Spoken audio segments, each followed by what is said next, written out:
Hello, everyone. Welcome to our special launch event for Tina Wells' new book, Honest June. We're excited to welcome Tina Wells to our Children's Book World Facebook and YouTube live stream. So tonight we're going to talk about Honest June, but first let me say a little bit about Tina.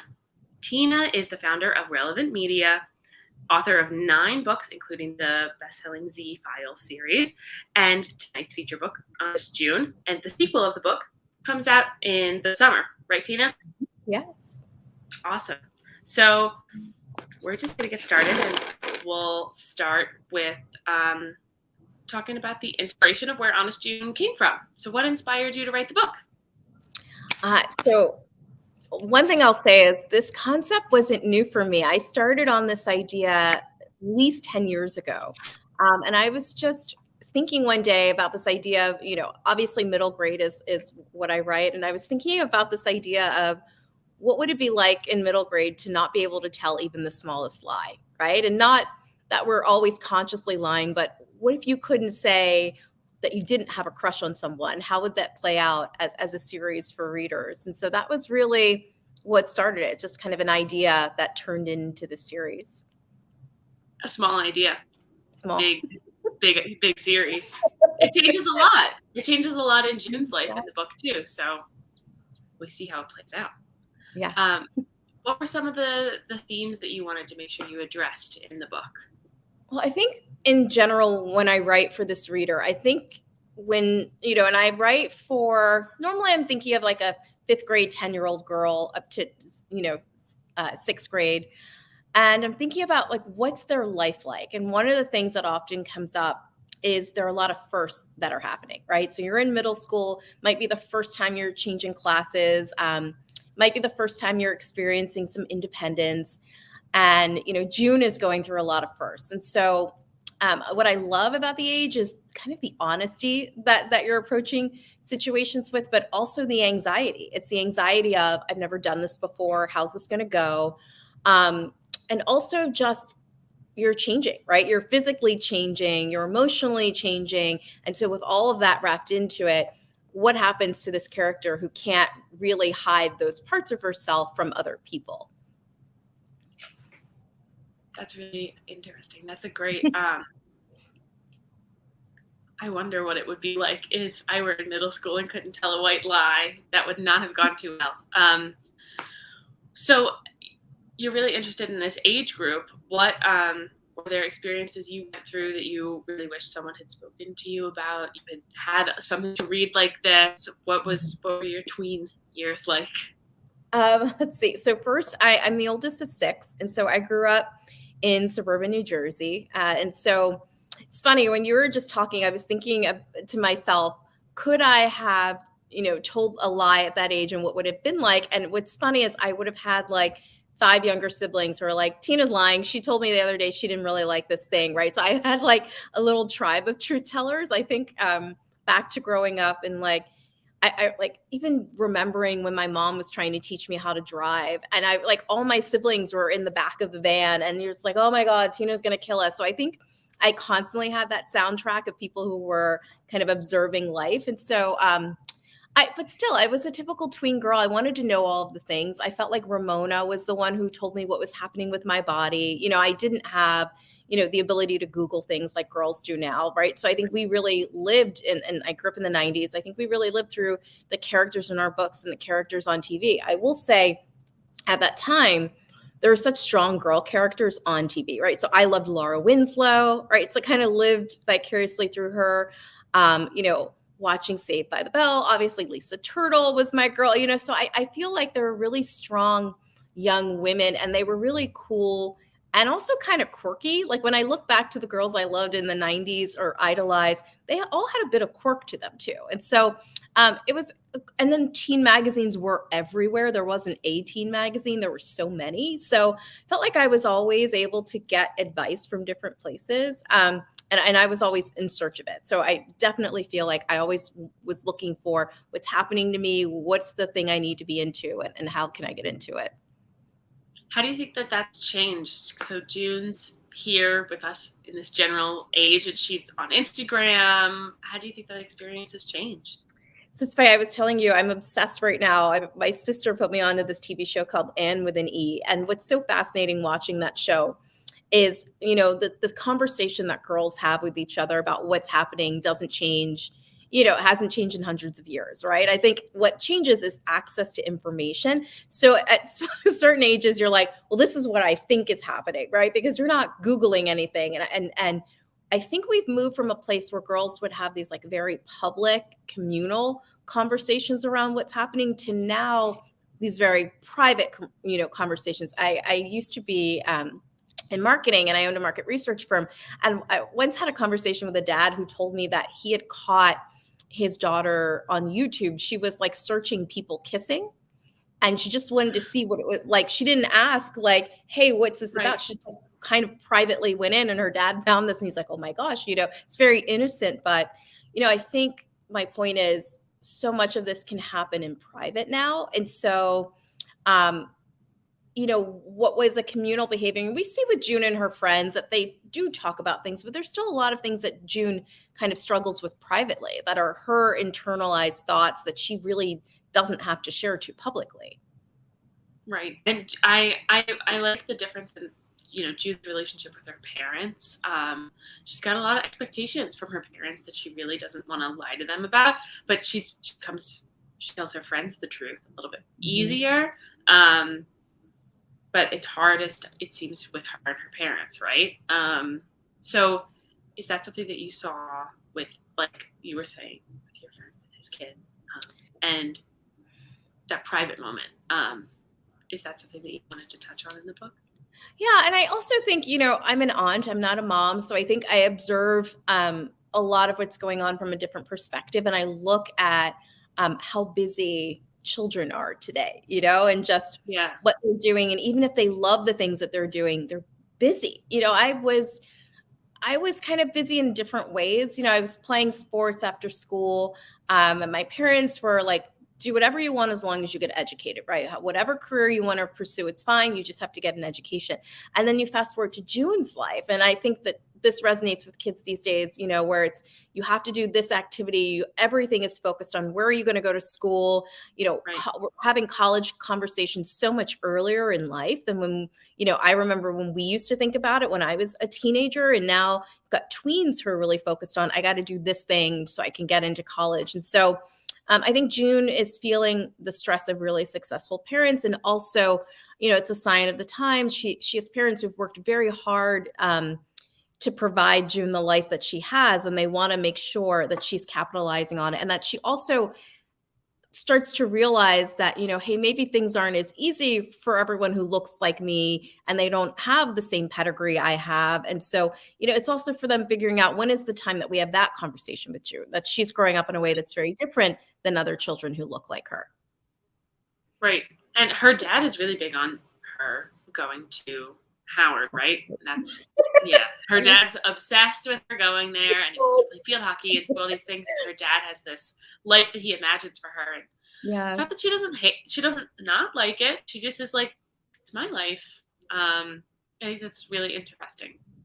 It is. It's funny. I get asked, like, was your dad like that? I'm like, my dad couldn't have been further from that. I remember, like, if I would bring home 105, right, on a test, my dad would say, that's so great. But if the best you could do, Tina, was a 70, I'd love you anyway. And I'm like, what? And my mom would say, like, oh, is that the most points you could get? So I kind of had that equal balance, but neither of them were like, and you need to have this life and you need to do this thing. It was like, you need to figure it out. But, June's dad is just, he loves where he went to school. He understands the opportunities it provided for him and he wants that for her. But in June's mind, remember, so much of the series and the book plays out in how June is interpreting things. And I would say that's an overarching theme for my readers too, is we sometimes like overanalyze, we over-internalize things, and people aren't, June really takes that on. Like, if I don't do this thing Dad wants me to do, my life is over and all of these things are going to happen. And so it is something that is so big for her, and kind of looming over her at all times is Dad going to like this? What's Dad thinking about this? Am I doing what Dad wants me to do? Yeah, she really cares about what her parents think about her, and she wants to make them happy, and they want to make her happy, but she has to share who she is honestly first, right? Yes. So after June gets this little spell cast on her, let's talk about what she does so that she doesn't really have to tell the truth. June starts this blog so that she doesn't have to say it out loud. She can write her little truth down, little loophole. Where did you come up with that idea? I spend a lot of time talking to my tween niece, so I Oh, know really? Is that your main source? Oh, I ask Phoebe a lot of things sometimes. I had to recently reach out to her and say, I was like working on another project and I'm like, would tweens like Snapchat a date or something? And she's like, oh my God, you were so embarrassing. Like, but she answered my question. So I do ask her all the time. But it's, again, just I observe a lot, you know, and I spent so many years doing research on tweens. I was one of the people really early on looking at tweens as a consumer when we first started talking about tweens. And I loved them from the start. And I loved this life stage where they're still at the stage where they believe you can have a fairy godmother, if that makes sense. And then also like growing, but you're in this really cool place where the fantasy still resonates, like anything is possible. You know, you haven't lost that ability to think anything is possible. And so those are all things I was observing and wanted to bring into the series that I felt would really resonate with the tween readers. Got it. I think that that makes a lot of sense. And reading it, June's like, all right, I have a fairy godmother now. That's how it is, I guess. I love when she told Chloe, it wasn't even like, what are you talking about? It's like, no, she just said, okay, so wow, that's crazy. What do we do about that? Yes. There was no debate on like, has June gone crazy? Do we know? No. It was like, everybody was like, oh, okay, that's what's happening now. Okay. Yeah. Okay. I guess I love the conversation she has with her friends, and her friends are like, what about my mom's potato salad? She's like, it's mushy, it's horrible. She's like, ouch, but I guess it is mushy. It's like the real life stuff. And I also think it's really, it's interesting to see in this idea that at this age, when you are telling your friends about your vulnerabilities, right? Because June is trusting her friends, but she's also now entrusting them with a vulnerability. And when you're this age, you know, we start to see bullying pop up, and we see like the frenemy friction starting to happen, and you start to see that, and you know, with June and her friends, or a friend in particular, where you're wondering, like, are they on a path to being frenemies? Are these the girls that get to high school and don't talk anymore, and people don't believe that they used to be best friends? You know, and I think that there's so much realness in relationships as you see them develop at this life stage. And, you know, I wanted to make sure that we also saw June going through that in a very real way. Right. I think we do see her go through that in a really real way. It feels relatable to read as a young adult. I feel like I have a little bit of a fresh tween memory. And I also have tween nieces. So it is a different world for them than it was 10 years ago, right? Totally. I mean, the one thing I think is most different is, I will speak for myself. I've never seen my tween niece take a bad picture. I have many, many, many horrible school photos where I literally said to my parents, like, did you know it was picture day? And I feel like these kids like know their angle. So for June to suffer through bad outfits is like bad, because I don't know tweens who suffer through bad outfits anymore. It's like they've got very cool hip parents who are like everyone's styled, and you know, that even for June, it's like those things don't exist anymore. No. And her mom picks out this horrible outfit for her first day of school. And when I was reading it, I was almost like, does she want her to say her truth? Because there's no way she wants her daughter to wear teddy bears to school on first day of 6th grade. But so she does the classic, reminded me like an 80s sitcom, you know, get out of the house, turn the corner, change your outfit. So June really will work around anything to try and not hurt anyone's feelings and avoid telling the truth, because she thinks she's doing the right thing, right? Yes. She feels so responsible for everyone's feelings. And I think that you talk to tweens, you get that sense of responsibility, right? They're so honest and really showing up very true and thinking like the problems are, you know, think about, children during the pandemic, right? And how they felt so deeply the trauma of what was going on, right? So they're in this stage of like feeling all the feelings, and yet just starting to get to the place of saying like, okay, I'm also really focused on me, and I'm focused on like, what's my style, my thing, my this. But June is feeling, it's always about, is not how she feels, but how is a person going to interpret her feelings, and what's going to happen as a result of that. Yeah, she feels really responsible for everybody else's feelings, but she's also at that age, you're still trying to figure out how you feel about things, right? So June's got to navigate that space in between other people's feelings and her feelings, being true to herself. Yeah, it's that's a tough space for kids to live in, and everybody goes through it. So it's wonderful to see June going through that. Was there any inspiration for her friends? Like, what were you thinking about when you were writing her friends? I love them. They're so fun and they're so supportive. Yeah. So, I mean, my writing process in general is first to really think about my protagonist and like who, and I've always written female protagonists, like who is she? Where is she in life? What is she going through?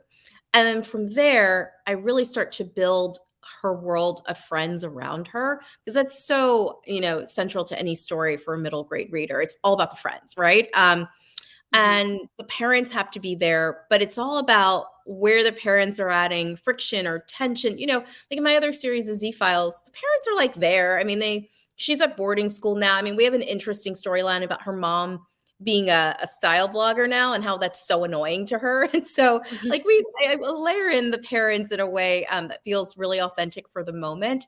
But in crafting her friends, it was really what personality, like who would she be attracted to from a friendship perspective? And then even really looking at someone like Nia, right? We all have at that life stage, or I had that childhood friend, right? Whether it was next door neighbor, friend of your parents, that friend of convenience that was kind of put upon you, not in a bad way. And now you're at a place where you're really making these independent decisions. And we're noticing, right, that there's a new girl and she feels like she has more in common with her. And so what happens to the old friendship? And so, I really wrote those characters to then say, I want to give them as many books as my readers want. And so that to me starts with writing characters where we can really bring in their unique stories to keep it interesting for the readers. I'm interested in how they're going to all grow together or apart, or what's going to happen as they grow up and tell some more truths. I'd like to talk a little bit about Lee. Lee comes into the story and everybody's like, ooh, Lee. And, June is like, we're just friends. If you wanted to run off and be married and live a beautiful life together, I wouldn't say no. Which I love that line. So tell us about Lee. First of all, I feel like at that age, everybody's looking for a Lee, right? It's just this like, we're friends, right? And again, this is a stage where you've like grown up with people, right? So Lee's being raised by his grandparents, like they're friends with June's parents. So it's that convenient relationship that's always been there where you guys have just naturally been friends. And so, as they get older, that like friend that I would ride bikes with or walk to the creek with is now replaced with these weird feelings of like, do we, don't we? And so, that again is like, this is a group of kids who have been around each other for a while. And you will see even in the second book how, June and Alvin start to get close. And so you start to see like different members of the crew who are like, oh, there's like different ways we can take these relationships, but they're just kind of growing out of a group of people who, a tribe or community have been together for a really long time. Right. And in middle school, friendships change from when you start to the very end. You probably have a whole different group of friends, or maybe you have the same ones, but you're all kind of different people now. Yeah. So I love that. How you're ready for them to grow and change. Do you want to? I know that you planned on doing a little reading, so do you want to read for us? Yes, I would love to. Okay. All right, so I am going to do a reading. I'm starting at chapter 6. And so this is after June knows she's under a spell. So this is kind of now, June is starting to set an idea for herself of how she's going to handle this. And so I'm going to read a bit about this. And then as we talked about, she comes up with the idea to have a blog where she's writing confessions. And so I'm going to read you one of her confessions too. Okay. I just had to make it through Monday morning and then a full day of school without lying. Then I could devote some time to figuring out how to get out of this mess. As soon as I could show Victoria that I could tell the truth for a whole day, I could prove to her that I thought it was easier to tell the truth than lie. And then she'd have to apologize and take back that curse, right? I decided my main strategy for getting through the day was to not talk. I'd avoid conversation with people so I didn't have to say anything at all, which was hard in itself. How was I supposed to be my charming, funny, intelligent self at school by saying nothing? If I couldn't fix this by tomorrow, how was I going to play field hockey and say nothing to my teammates? Or answer when teachers called on me in class? I didn't even want to eat in the cafeteria so I couldn't accidentally tell the lunch ladies the truth about that mystery Jell-O they serve every day. That it's not mystery, it's just plain nasty. Picking out my clothes was my first big test. I dreaded waking up for the morning.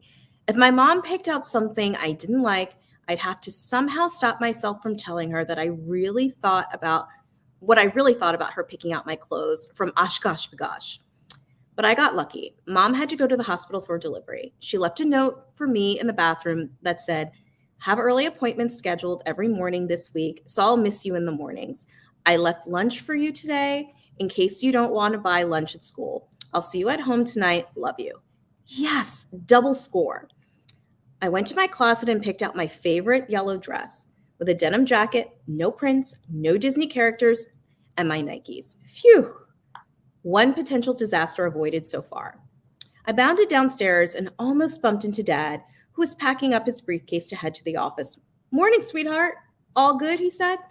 "Was it?" I paused. "Yeah," I said, scared to say much more. He looked at me. "You finished your homework?" That I had. "Yes." "You need a ride to school?" "No, I'm going to walk with Nia and Olive." He looked at my outfit from head to toe. "Did Mom pick that out?" I shuddered. I wanted to say yes so he wouldn't keep asking questions, but my lips wouldn't form the word. My nose began to itch as if I were allergic to lying. A telltale or tell truth itch? Or a warning from Victoria to tell the truth? "No," I said. I shuddered. Oh, please don't ask any more questions." He looked at my dress once more. Then he nodded. "Cute," he remarked. Then gave me a kiss on the cheek. "I'll see you later. Be good in school." I let out a huge sigh of relief as soon as he stepped out of the door and poured myself a bowl of honey oats.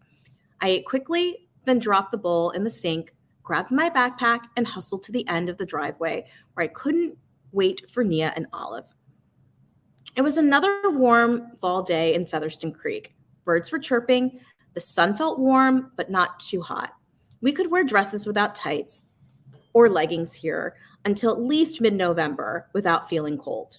Nia and Olive were chatting as they walked towards my driveway. "Hey girl," Nia said. "Like the outfit." "Thanks," I said. "Mama's at work already, so I picked this out myself." "That's good." "Then you didn't have to lie about liking whatever she chose for you." "Exactly." Olive looked at me. "So you get over that funhouse scare yet?" I looked at her, afraid to answer again. So far, this keeping silent plan was harder than I thought it was going to be. Nia jumped in and did the talking for me. "She's good." I kept my mouth shut while we walked to school.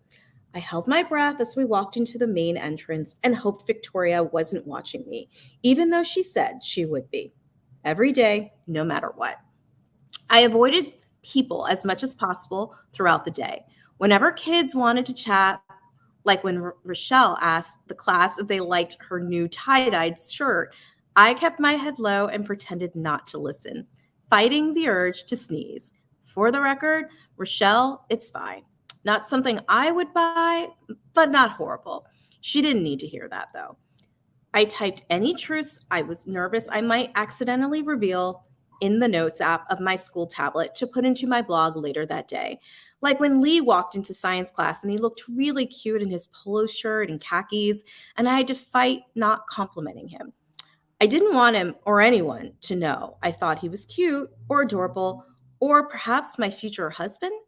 I typed into my notes, Lee looks really cute today. I like how his blue shirt highlights his skin and his smile. Then I tripped and fell over my own clumsy feet while walking to the locker between science and social studies classes, and fell in between Curtis James, an eighth grader on the football team, and his pal Lorenzo Tate. Curtis helped me up, but he thought Lorenzo had knocked me down. Dude, watch where you're going. Ladies passing by. I didn't push her, he said. I was so embarrassed after falling that I stood up, shuffled off, and quickly as possible, I was immediately hit with a gigantic fairy dust-induced sneeze attack. I felt bad that Lorenzo took the blame for my fall, so I typed the real story into my secret blog in the bathroom afterward. Honest June, confession number 2. Falling onto one of the 8th grade football players was just mortifying. It wasn't Lorenzo Tate's fault. I fell into Curtis James. It was my own 2 clumsy feet, but I was so embarrassed I slunked off before I could stumble even further over my own words to explain. I definitely looked awkward as heck, and I betcha anyone who saw me is laughing at me right now. But if I could pretend Lorenzo tripped me, at least I could save myself from further humiliation.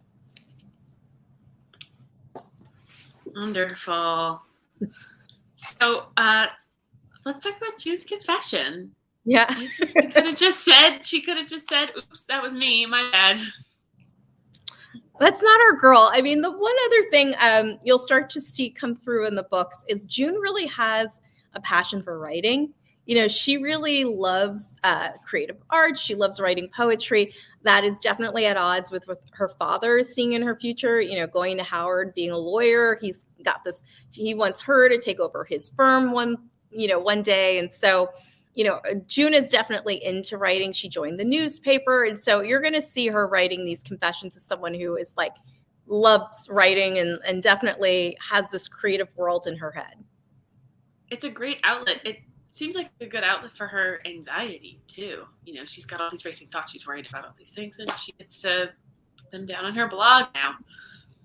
It is, but it's also this thing, if you think about it, like even back to when we used to keep diaries as kids, right? There's always the idea that someone can read this. And so I think that also plays into that like real life tension for my readers. Like, is someone going to find this? Like, she's writing all these things, but is it really private? In her mind, it is. But what happens if someone finds all these things? You know, and so I think that that's a real life dilemma as well. It's like, I have an outlet, but what happens if someone discovers my outlet? Like, I was listening to a conversation today around something that happened with Apple, where like you can designate someone to bequeath all your like your digital life, and if you want that to happen, right? And so it's just a funny way of thinking now that like, what happens if this digital diary is revealed, and you know, what would June do now that she thinks she's figured out how she's going to outsmart Victoria and the curse? She thinks she can outsmart her. And June, like, you know, she joined the paper. She's doing field hockey. She's taken on a lot of things. We were talking about how busy kids are, right? Yeah.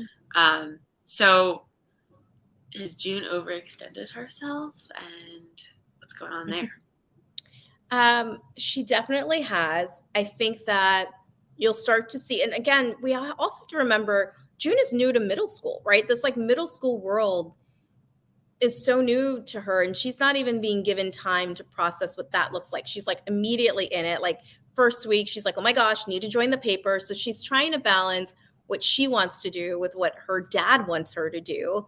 And she's trying to please everyone. And that's not really ideal for her schedule. And, you know, she's talking to her friends, especially Chloe, and Chloe's like, girl, you need to like calm it down. And she's like, I don't know that I have that option. And so I think a lot of times we see children struggling with that, right? Where it's like, I love to do all these things, or I'm interested in all of these things, but also when do I have time to just chill? And I think that I was reading that someone said, you know, one of the things that this digital life brings you is the opportunity to never have downtime, right? You never have to be bored, like the way we were bored. I definitely remember, what would I do if I were bored? Well, I'd read something, right? Or watch a VHS, or, you know, kids don't have to be bored. And so I think June is struggling more with, how do I add in more of what I want to do? And I don't even know what that is. And I should be in a place where I can start discovering that, but that doesn't seem available to her, so she seems to be like you said, right in the middle of things and not in a place of,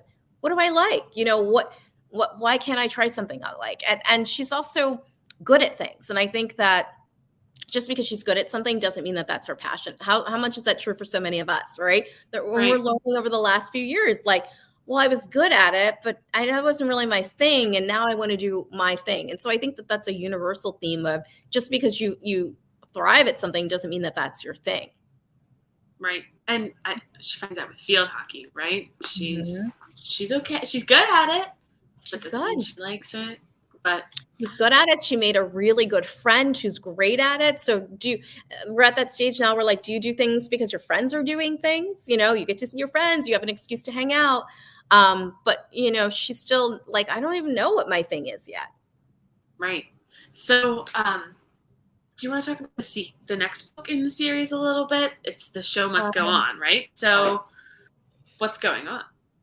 So June sees a posting that the musical this year is going to be The Wiz, and she immediately knows that she has to audition. She, of course, is not telling her dad. She's like, I barely got away with that newspaper thing. There's no way dad is going to let me star in a musical. And not only does she do really awesome with her audition, she lands the lead role. Now she's in this interesting situation of, her mom knows because she trusts mom. She tells mom everything. And her mom keeps saying, you got to tell dad, got to tell dad. And so we watch this play out for the whole book of, like, okay, when's dad going to find out? What's he going to think about this? And we continue the story of what's happening with June and some of her friends and those evolving relationships. Also, Alvin's in the play. And so, June and Alvin have never really gotten to spend that much time together. He's always been Lee's friend. And so we get to see that friendship evolve. So it's just a lot of interest around, a really, really awesome musical that's so beloved. And so the real issue for June, though, is as she's starting to learn what she loves and becoming more of herself, what is her dad going to think about that? Oh, what a tough place to be. And the middle school musical was always a place where things happened. It's where you hang out with your friends and you do all this cool stuff and you get to be in a musical. It must be hard for June not to be able to share that with her dad. So we'll see what she does. It's a wonderful book. And what I want to ask you, when you were in middle school, what do you think your toughest white lie would be if you suddenly couldn't tell it anymore? What would be the hardest thing? Would it be I did my homework, I read that book, or I like that outfit? We see June struggle with some of those things. What do you think yours would be? I mean, I'm the oldest of six, and so we're kind of the doers, right? So there's a lot of we don't have a lot of space for bad behavior when you're the oldest of a tribe. I think it would have been more of like things I saw at school and like not ratting out people or ratting out myself. You're starting to like get into things and situations, and so I think it would have been around that, like not ratting out. Like I remember once, this is actually something that really happened to me. So I went to a private Presbyterian school and I got in trouble. One day I had to go to the principal's office with one of my best friends because we invented a code. And we were like writing in code, and then we were like writing bad words in the code too. And obviously, like that was not proved. And I was just gonna like not say anything. And she totally like rolled the whole thing when we got there. And I'm like, I have young, like, when you have younger siblings, like everybody just kind of try to not say anything. And so Mm-hmm.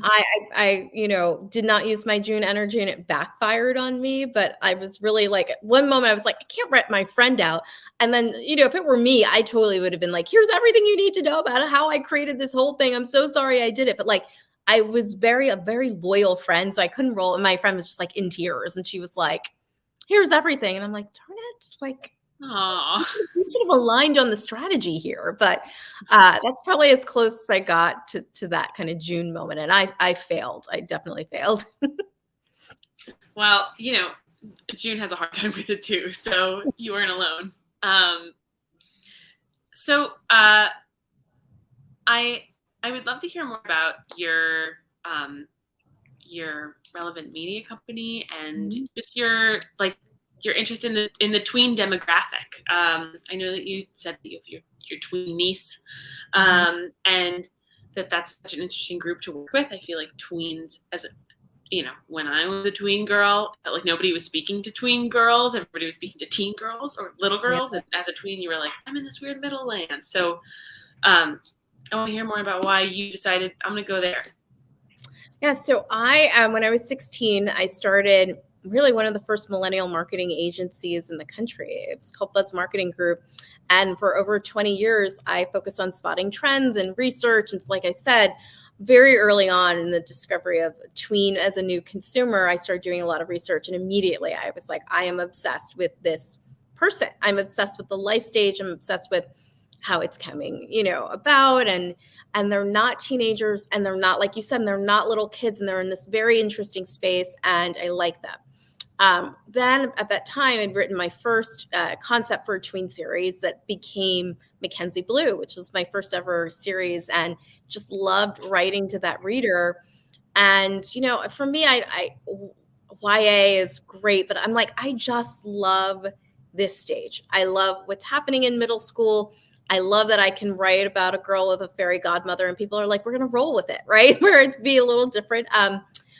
If I were writing older, I love the idea of like your first crush, your first experience there, and not having to, not having figured everything out, not knowing anything about anything. And I like all the emotions that go with it. I also like, how they're starting to figure out their style and all these things that come with kind of growing in your tween years. And that changes differently based on if you're the oldest in your family or if you have any younger siblings or older siblings. And so I just find the stories you can tell for readers this age just to be really fun, and it's delightful and lighthearted. And if you create a world that they like, that they'll really kind of grow and go into that world with you. Yeah, that's wonderful. They are a really wonderful audience. I feel like they're at the perfect age for some lessons and something to speak to them, right? Yeah. And then I think to answer the second part of your question, why relevant media, when I decided to pivot from, marketing, market research, I was really focused on representation in middle grade fiction. And really, the idea that less than 10% of protagonists for this, demo are Black. And so I really thought, okay, I loved books. I was the girl who read a book every day of the summer. I was reading Goosebumps and Fear Street and Sweet Valley Twins and Sweet Valley High. And, I still love those stories, even though I didn't see myself, and yet they were so powerful. So I imagine, like, how much more powerful would it be for a girl who looks like June to see June, but also how great would it be for girls who don't look like June to read about June and to get to know her and her friends. And so for me with relevant media, it was really about creating content that would resonate and be representative, but also just telling great stories for readers that happen to feature characters who are diverse. Right. I love that. There were not any middle grade books when I was growing up that really had like young Black female protagonists, and just being girls, just doing like normal things in life, and not having it be about their race or them being different. It's just her trying to live her life. And I love seeing the way that June lives her life, and that's really amazing. The world is coming there a little bit more, but we were looking for a book from a particular publisher on the shelf the other day. It had a young Black girl, and it was supposed to be a middle grade book. And obviously I thought of this one, but this wasn't the publisher we were looking for. And we couldn't find anything. It was tough. It was tough to find. So I'm glad that more books like this are coming out, and we get to see different faces living their lives.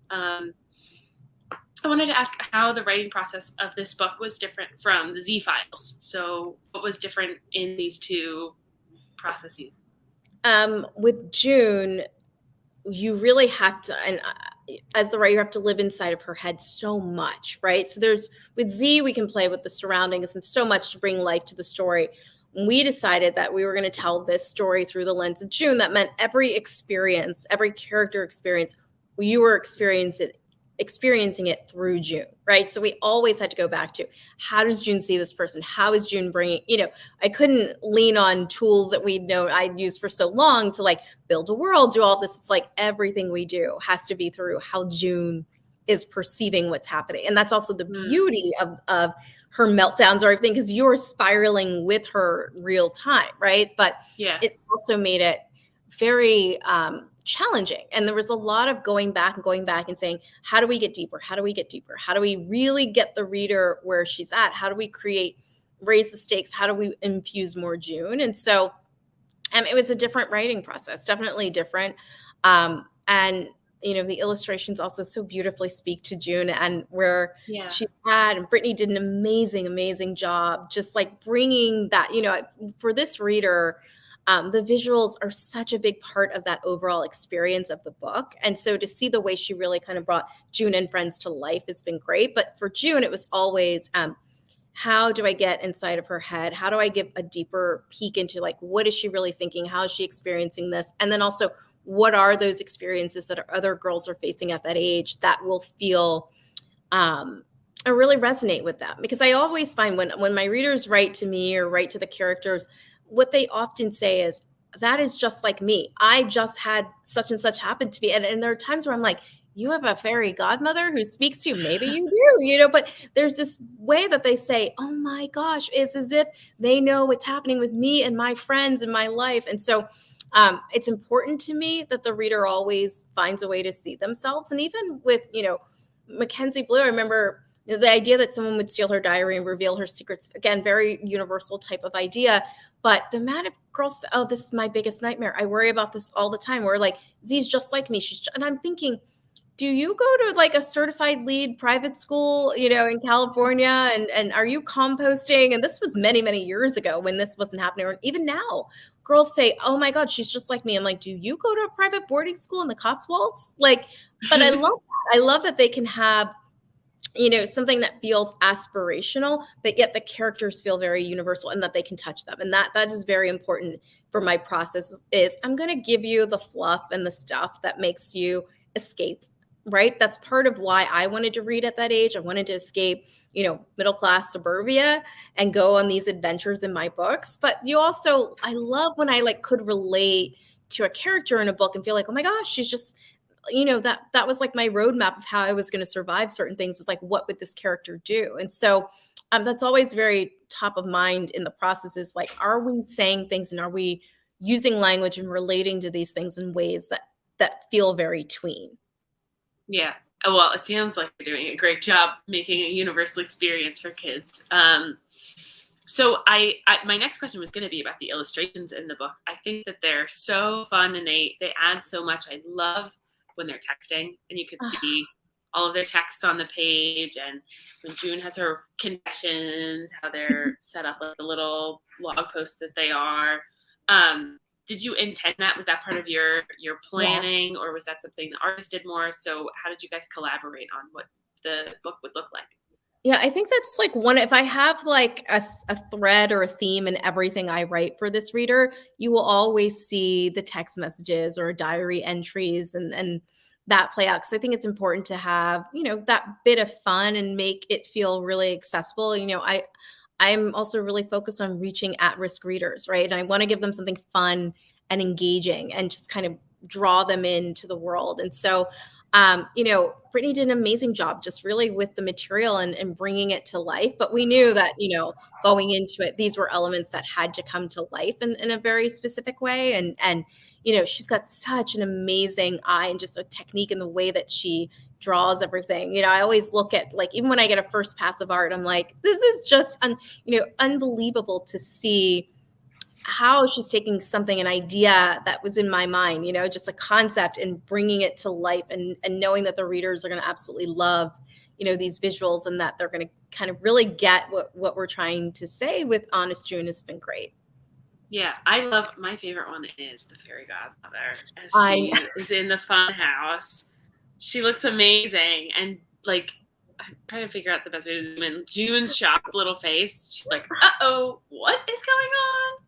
And also, what I love about how she draws Victoria is in my mind, Victoria is a little bit of a hot mess. And in book 2, you start to find out that maybe she's new to this whole fairy godmothering thing. And so I love how she can infuse glamour, but yet a little bit of a hot mess-esque type in one image, and so I think you get all Yeah. of the like, she's like, yeah, she's doing the fairy godmother thing, but it's like a little bit of a struggle for her sometimes. But yet in June's mind, June is also like terrified of her and what she's going to do if she doesn't, keep doing it. And I think Right. that also reminds me of so many adults in our life where we're like terrified of them, and then only to realize they have lives too, they have stressors too. But like in our little tween world, it's like they are the end all be all, and they can't have their own things going on, because they're taking care of us. Right. And, you see that in the way that June thinks about her mom when she's like, I tell my mom that I don't like her cake, that she's going to cry all day. And when she cries all day, she won't be able to deliver the babies in the town. And she takes on a lot of that responsibility, but is also doesn't understand, her mom's an adult. She's got these other things going on. It's okay if you don't like her cake. So yeah, I think that you hit the nail on the head with the kids' perception of adults and these other figures in their lives that seem maybe all powerful. And then you realize, oh, they're just a person too. Maybe they're worried about things the same way that I'm worried about things. Yep. Should we open it up for some questions to see if anyone watching has any questions for you? Let's put up a little. Comment your questions, everybody. Any questions for Tina Wells about Honest June? Kids, questions about maybe her other books or anything else? What was your favorite part of the book to write? That was my question. Oh, every time June spiraled, because I would say that's probably the most relatable part for me. Yeah, and I always, in my like former career, it was my job to like predict the future, really, to like think about trends and where things are going. So my mind is always programmed to be like moving so much further ahead and looking at something and saying, okay, what are we going to see from this? And so I totally could easily come up with June's future tripping, because that's something I can do all day long, where I have to say like, just chill. Like I needed yoga to help me like stop doing that. And so I think that was probably the thing that was easiest for me to get into, was like all of her future tripping for sure. So that was the easiest part. What were the hardest parts? The hardest parts were always remembering this is coming from June's perspective, and taking a lens and saying, I don't have the ability to go as wide as I want to go. Everything is coming to you first person. And so I think that was the toughest part, was just, that's very different than how I've written Z. And so it was a bit of an adjustment, but we knew from day one, and I great editorial team at Penguin Random House, just like, we knew that the story had to be told from June's perspective. And so we knew going in like that was the way it was going to work. But it does make some things a little more difficult, because then you're like assuming readers know, and it's like, well, they don't know if she doesn't tell them. And so that was new for me to really write in this way. Yeah. And I mean, it sounds like that was also the best part, when you could write from her perspective and through her spirals. It's fun how the challenging parts are also sometimes the most fun. So the next book's coming out. What's the next thing that you're working on right now? Oh gosh, I'm working. Sorry if that's a tough question. No, I'm working on a new series that is about a group of 5 friends who meet in a fashion class, and they're very, very, very, very different. And so that series is debuting later this year. I'm super excited about it, and writing more Z. And there's a new Z Files book called New Beginnings that's actually coming out in March. And so focused on that. And then really the big June release that's coming this summer. And so those are kind of the highlights for the year. Oh, that's so exciting. I have a question from someone who is also, the question is there a world where June and Z could meet? If so, would they be friends? That's a great question. It's a really great question. I will tell you a secret that my readers started discovering over this holiday season. I started getting a lot of like messages and DMs about this. So they have discovered now that Chloe is the connection to all of my series. And so Chloe, who moved to California and is Z's best friend in the Z Files, is also June's very good friend. And she moved from where June is currently living. And so, and Chloe also shows up in my new series that's coming. And so, is there a world where Z and June are so different. It's interesting because they're both friends of Chloe's, which makes sense the more you get to know Chloe as this like great kind of neutralizer. But I also think that they're two extreme different personalities. I still think even with June's idea of good fashion, Z is way more stylish, you know, and she's all in upcycling, and Z is like, June is just already saying, I don't want this style anymore, where Z is like way ahead of like what she wants. And Z writes music and songs, and now she's living this like posh life. And she's a bit older, and I think that she would see June as like still kind of like babyish, and Z has an older brother, so I think she's, and her mom's a style blogger, so I think she's like a little more sophisticated than June. They're in different places in their lives. Yeah, they're in different places for sure. Maybe in an alternate universe when they're both adults, they cross paths in a city one Yeah, day and don't know it. I think they could enjoy each other at Chloe's birthday party and then like go back to their groups of friends. That'd be fun. That'd be a crossover episode of a book. I just did a crossover book. So and that was just did a crossover of the Z Files and Mackenzie Blue. And so Z went back to California, and it was really funny to write on characters I hadn't written about in a decade and just, you know, show what had happened. So I love the idea of this kind of crossover event for sure. How fun.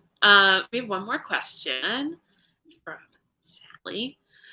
She asks, do you think that books and series are the way to go when writing for this age group? 1,000%. But I also grew up loving series. I loved that there was a dependability of those characters, whether it was Babysitter's Club or Sweet Valley Twins, Sweet Valley High, Sweet Valley Confidential, right? I just felt like I knew them and grew up with them. And so that's what I love about writing a series, is that I can continue to tell the story and tell the evolution of that girl, as I know my readers are also growing and evolving. And I just, you know, when you set up a world the way I really spend so much time setting up a world for it, I'd hate for it to just be one book. And so I love the idea of writing a series and just getting to expose more of that character. And you get to watch these tween girls grow into teen girls and develop as their friends change, and you get to see the next part in the show go on. So exciting. Is there anything else you want to share with our audience about Honest June? Goodness, I feel like we've covered so much. Thank you. Thank you for listening to me talk about June. I could talk about June forever. So thank you so much for your time and just taking time out to come and listen.